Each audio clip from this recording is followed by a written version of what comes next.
Today, we're going to be showcasing the Simrig SR3 Motion System.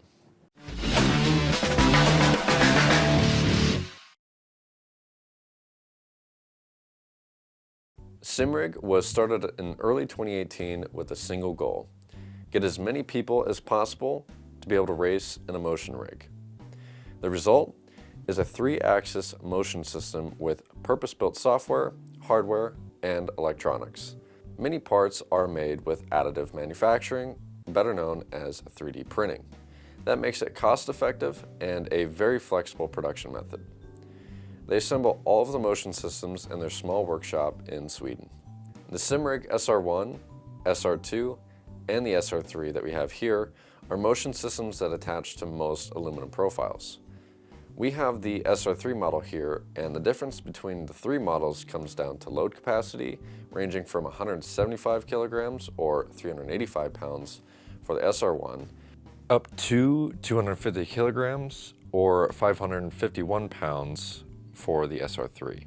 All three models have 70 millimeters of travel, or 2 3/4 inches, 100 millimeters per second at max load, 0.1 millimeter accuracy, and 7 millisecond latency. It interfaces via USB 2.0 and is Windows 10 and 11 compatible. The price changes by about €1,000 from the SR1 to the SR3. Now, if you're on an 80 millimeter chassis and you have very minimal gear and you weigh about 150 pounds or less, we think that the SR1 would be a great option for you. We have them in stock here at SimMotion, and the SR2 retails for just under $5,100 and the SR3 for just under $5,600, and that includes free shipping. The SimRigg Control Center is included and is responsible for managing the motion system while extracting telemetry data from your favorite simulator and converting it into motion. And we'll give you a tour of their software later in the show. SimRigg Control Center includes native support for VR motion compensation on OpenVR and OpenXR. Motion compensation keeps your head stationary in VR while the rig moves with the car. It's compatible with almost every driving, racing, and flight sim title on the market. So here you can see the actual S3 actuator. If you look really closely, this is actually made out of PLA. It is 3D printed, so it's very affordable in terms of production costs. You can see right up here, you have this little bracket that goes into the frame. It's going to be a little shape like this. It's going to fold into the rig, and then down at the bottom, you actually have a big through bolt, and it's very sturdy, very nice and easy installation. You can see have the tiny little motion box just right there. Have your wires, have your kill switch. The cables are actually very, there's not a lot of them, and the motion box isn't super big, so it's very great if you're, in a tight space and or don't want a bunch of clutter with your rig. It looks very neat and orderly. So, and it's all just being able to be tucked under the rig. All right, so getting into SimRigg Control Center, this software has plenty of different options throughout the actual motion settings that you can get into, but I'm kind of just going to give you a generalized idea of what kind of things the software brings to the table. Now, the biggest thing about this software is right over here you can see that we have a bunch of different profiles for a bunch of different games, and SimRigg works in a way where all of the profiles basically are individualized per car, per game. So every car is going to have its own motion settings. There's no real generalized settings other than like axis allocation, but all of these different force levels are going to be different throughout all the different games and through all different cars. So let's go to a game that we have been on before, like Race Room. You can see these are all the cars that we've driven, and they've all been made and have their own individualized profiles.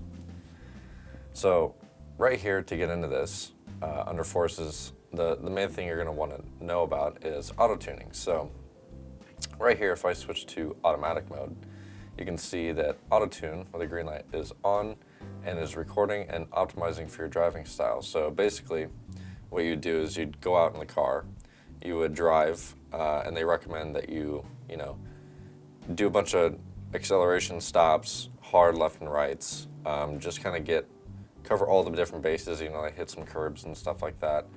And it'll come in here, record that, and you can apply it. Over here you can also override the autotune feature, and it'll still record, as you can see right here, but basically after you record, say, 5 minutes, you can come over here, hit that gray box, and hit apply. And all of these different force levels will change in tandem to what the telemetry thinks, the brain thinks the best values are for said car. And then over here we have devices. One of the biggest things I want to talk about in the whole SimRigg control center is this launch access tester. I take that back. Sorry, the launch load estimator. The load estimator, basically, we're gonna hit start here. It'll give you a warning. Just hit OK.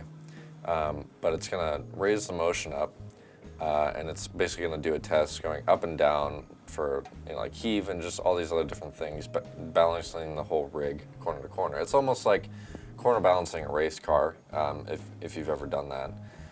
And it's basically just taking the weight of the whole chassis, myself included, and figuring out where the best places are to basically put load on the chassis for a balanced operation. So as you can see, it is calling for 44% front and 56% rear.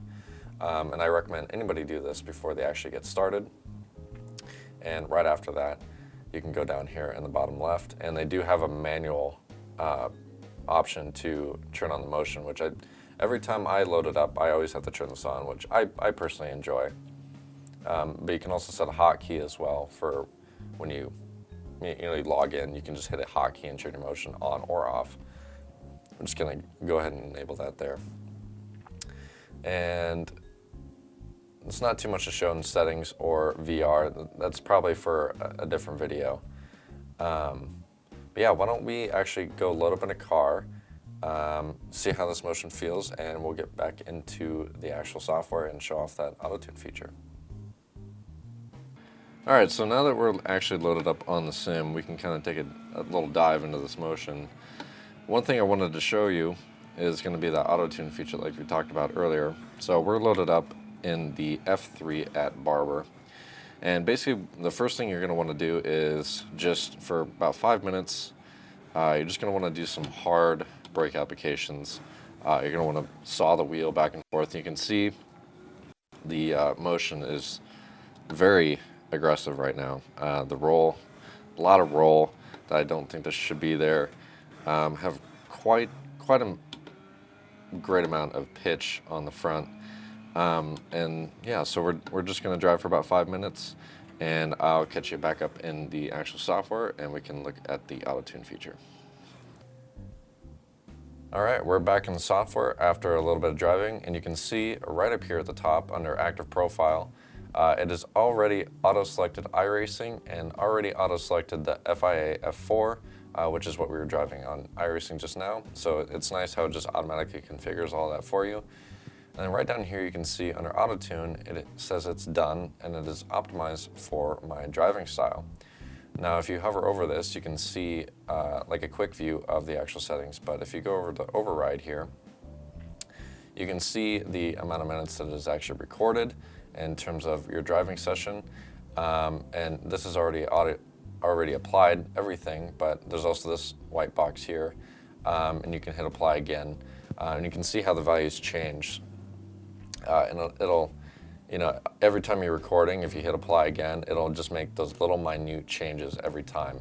Or you can just let auto-tune do its thing, and it'll automatically just change throughout the range. So you can see down here under access allocation, the biggest thing you want to look out for when you're driving is allocated travel here is at 110%. They do call that you should not go anything over 100%. So what I'm going to do is bring the pitch forward down to about 45. I'm going to bring the pitch backward down to like 31. I'm going to bring the roll up to about 20. No, I'll go like 18. 17, and I'll bring the heave up, and I'll probably put it down to like 95, and we'll leave it right there. And yeah, I mean, we could go over, these are your main settings, and you know, we could go over all these other different settings because there's so much to talk about, but that's just a generalized overview of what the actual software looks like and how it's very usable and user-friendly for you. So that being said, let's get back into the car and do a little bit more driving now that we've got this all figured out. All right, so we're back out on track here, and already off the bat, taking the first corner, I can tell you it feels so much better. Not having a bunch of the roll from left to right feels a lot more fluid and natural. And the greatest thing about this motion system is that auto-tune feature one is gold. Just being able to have a telemetry based, it's not that other motions haven't done it, but having the telemetry based auto-tuning feature and being able to do the axis allocation is really great. And it really makes it so you can dial in the motion and bring it into you. And it feels absolutely awesome. The, again, we talked about like the ease-in feature. I find that really neat too, especially, you know, with all the alt-tabbing I've been doing, you know, going in and out of the game to mess with the actual software and stuff like that has been an absolute breeze.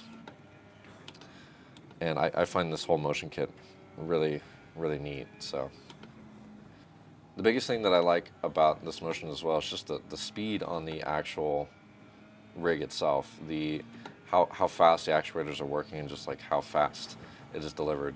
It is very punchy, very crispy. I feel very connected to the car in this rig. Well, that's going to wrap it up on the SR3 SimRigg motion system.